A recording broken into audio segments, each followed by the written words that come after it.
Right. Here we go. Hello and welcome back to the SS Football channel.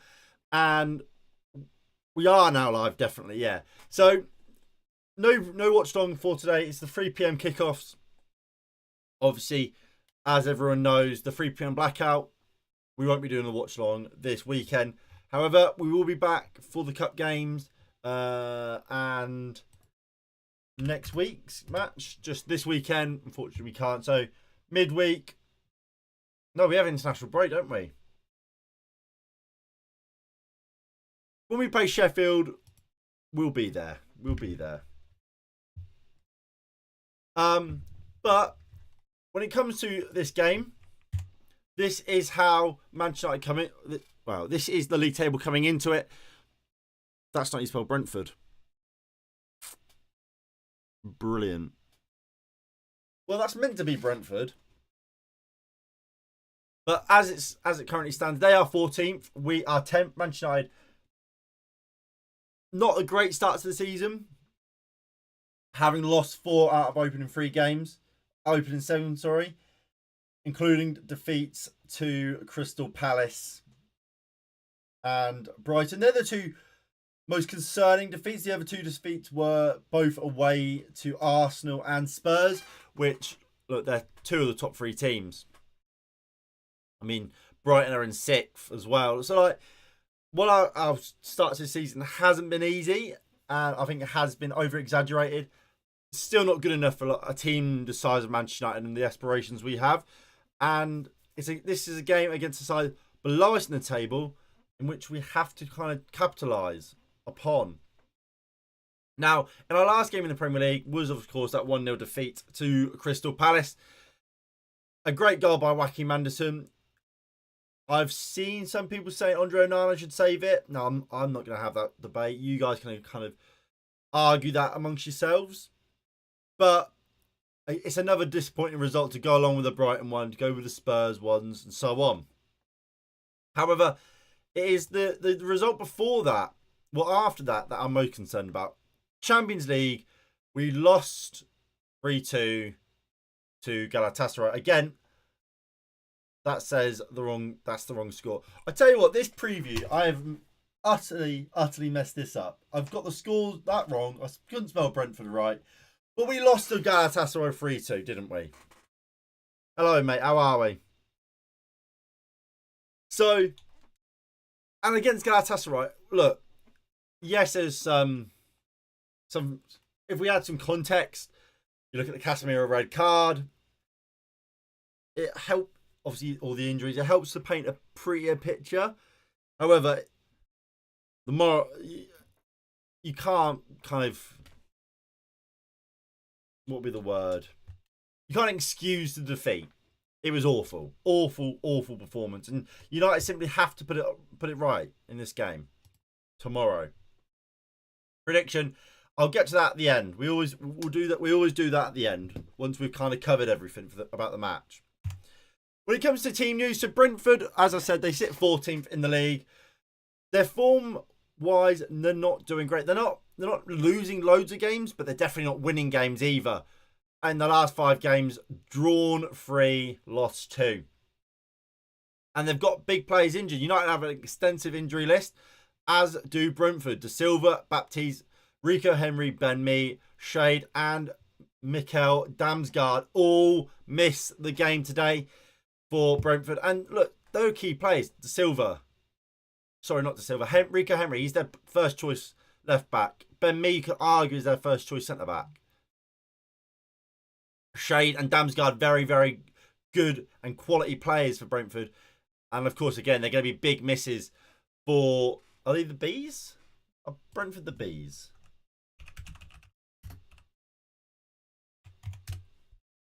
They are the Bees. Look at me go. Look at me shine. When it comes to the team I think they'll play, now Brentford do experiment with or tinker around with both a back 4 and a back 3. Generally, against the better sides, we do see a back 3. So that is what I think we'll see today with Flecken in goal. Collins, Zanka and Christophe Adjei will probably be at the back 3 with Pinnock injured, with Ben Mee injured. it does kind of limit the options they have. And that is who I think they'll go with. Ruselev on the right with Hickey on the left. Again, injury with the back, having to play the back four, or playing with the back five, sorry. Again, it limits the options in which Brentford have. And I think so. I do think it will be Ruselev and Hickey. And then in the midfield, I've gone Oyenke, Norgard, and is it Jale? No, Jensen, not Jale. Jensen. Jale's is a different bloke. Again, look, I think these three are fantastic players. Oyenke are more defensive minded out of the others, but all three of them very, very good. And I mean, look, Brentford, they're a good side. They really, really are. They like to control possession. They're capable of controlling possession really well.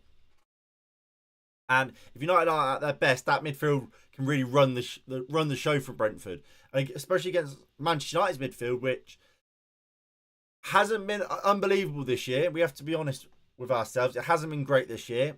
I think it's getting better, but it's still not anywhere near good enough. Mason Mount for me has been the best player in that midfield, and he's still getting a lot of criticism from other fans who I don't really think are massively watching all the games, but it kind of goes to show kind of the level that this Manchester United midfield is currently playing at. And as such, a midfield that's played together for so long, is well crafted to get the best out of all of them, who cause problems. And then it's Wissa and Mbermo as a front two. Ivan Toney obviously suspended for Brentford and will be until January time. So I think it will be Mbermo and Wissa. When it comes to United, look, it's getting better. It's getting better. We are officially down to just 8 players. So it looks like Donny van der Beek will be back for this game. He's the only player that returns from the last list. We don't really know what Donny van der Beek's injury was. He was never kind of reported anywhere, but it was just in the Manchester United's team news article. It says Donny van der Beek would be unavailable. But that's no longer there. So we assume he's back and fit. Obviously, we know Jadon Sancho, he's suspended.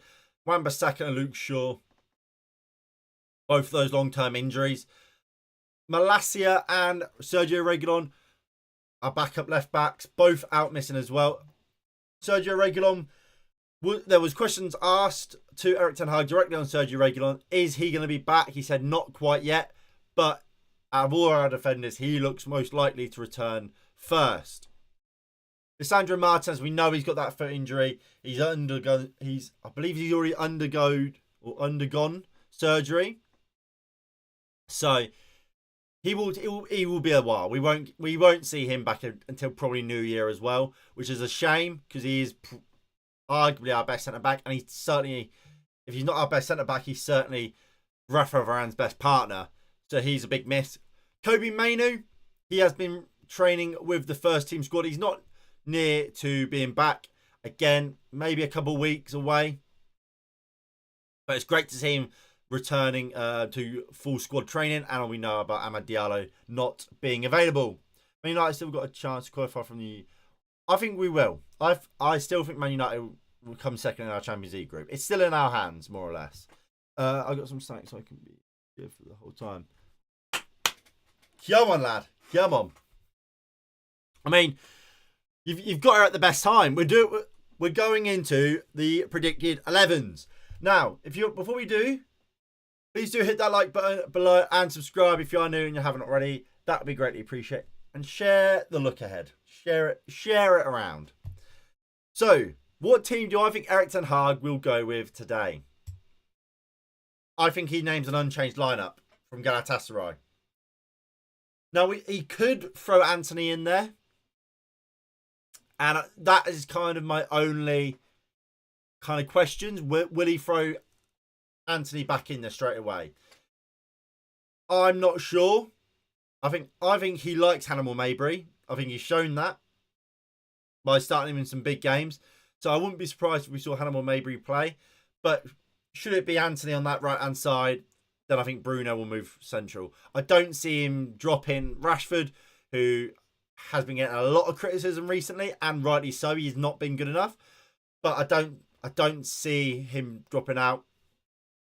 As I've said before about Marcus Rashford, he's a game breaker. He's a player that can grab the game by the scruff of the neck and can score a goal from nothing. And while United are underperforming, you need players like that. So I don't see a world in which Marcus Rashford doesn't play in this game. But that would make the lineup: Andre Onana in goal, Diego Dalot, Rafael Varane, Victor Lindelof, and Amrabat as a back four. Casemiro and Mason Mount will play as a midfield double pivot, with Bruno Fernandes on the right, Hannibal Mabry at number 10, Marcus Rashford on the left, and the Danish Viking Rasmus Højlund up top, who's been absolutely fantastic, by the way. Even though when he hasn't been scoring goals, he hasn't scored in the Premier League just yet for United. He's had 1 or 2 disallowed. Champions League, he's been in a league of his own. He's been fantastic. Why isn't Onana replaced with Benadir? Because, look, has Andre Onana start to life as a Manchester United goalkeeper been unbelievable? No. And I think we can all agree on that. But let's not kid ourselves either. Andre Onana over the last 3 or 4 years has been one of the standout goalkeepers in world football. Look what he did last year for Inter. Look what he was doing for Ajax before Inter. Andre Onana is a top level goalkeeper. And he is magnificent with his feet. He's pressure proof. And he is a good shot stopper. He hasn't been good enough, and he's made some high profile mistakes, as we saw with David De Gea over his years at Manchester United. Last season, you could count you would need both hands to count the amount of mistakes David De Gea made last year. But we weren't sitting there going, we need to drop him, were we really? And the same goes with Andre Onana. Yes, he's going through a difficult spell right now, but for me, Andre Onana is our best goalkeeper. He's one of the best goalkeepers in the Premier League, in Europe, and we need to stick by him. Eventually, kind of whatever's going on with him will pass, and we'll see him at his very, very best. Now, the team I would play, so it's pretty similar to the one I believe Erik ten Hag will go with. And look, I personally, I would start Anthony over Hannibal Mabry. I would consider maybe starting a Garnacho as well, over either a Rashford, or maybe you even start Garnacho over Anthony. But for me, I think Anthony should start. He is our best right winger, to be quite honest. You can make the argument if Jadon Sancho was fit and available, he would start. But he's obviously been suspended. He's not being picked. So there's no point even discussing Jadon Sancho at the moment.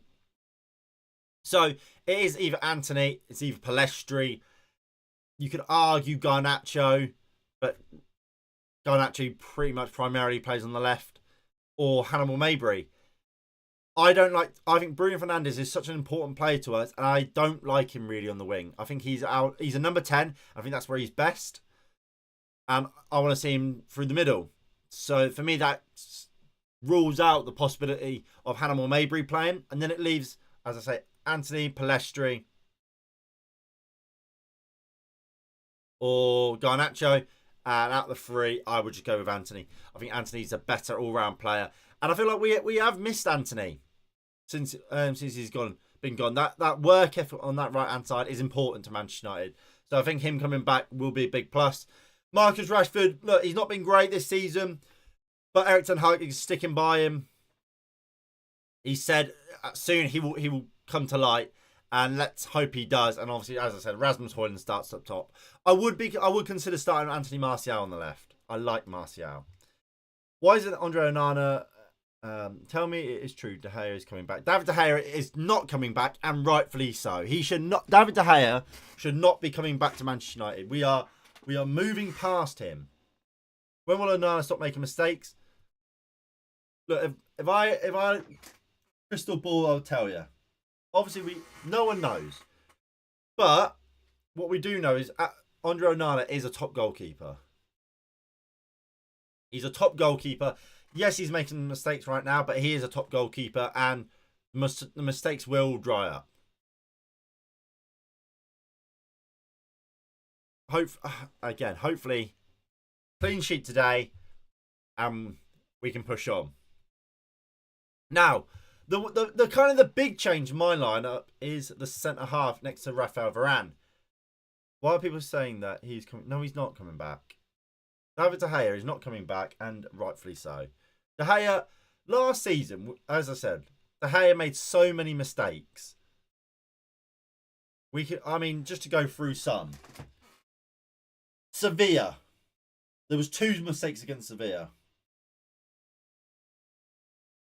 There is FA Cup final. The second goal. You have West Ham. Everton. The West Ham one was Benrahma's shot, which was straight at him, and he lets it go through his hands. Everton, where the ball goes through his legs and Conor Cody taps it in on the edge of the box. So that's 5, just off the top of my head, and I'm not going to think of more. So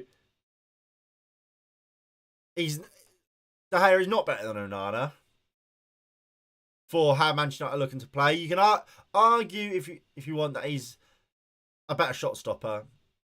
I'm not really interested in that kind of conversation. As an all-round goalkeeper, Andre Onana is better. What do you think about the Galatasaray vs Man United match? It was an absolute mess. And I think you look at some of those players and they should be ashamed of themselves. But, unfortunately, look, I feel bad for some of them. Like Amrabat, for example. He is playing at left back. He's not a left back. And in that sense, you feel bad. But I think I look at Casemiro. And I don't like Casemiro at the moment. I think we have a big problem with Casemiro. And look, what Casemiro is, he is great at. He's a ball winner. But in this system that Manchester United play, that number 6 can't just be a ball winner, to be quite honest. He can't be. He's got to have more to his game. And when you have Amrabat inverting and it becomes a double pivot, Casemiro gets away with it a little bit more. But too often, what you end up having is Casemiro getting the ball on the half turn or something, and he's not capable of doing that. And what ends up happening a lot is whoever is playing as the other 8 becomes advanced, and you get Casemiro in here on his own. So you give it to Casemiro, and the first thing he's trying to do straight away is bang. And the amount of times he doesn't hold on to the ball. And I was saying it during the watch along for the Galatasaray game. He treats the ball like a bomb. Far too often, he's straight away trying to get it gone. And you can't control games of football like playing like that. Man City don't do that. Arsenal don't do that. Because Rodri and Rice, they know how to set the tempo. When the game's getting a bit frantic, they're the type of players that will get hold of the ball and slow it down and keep it moving. Keep it ticking over. Casemiro isn't that type to do that, to be quite honest with you.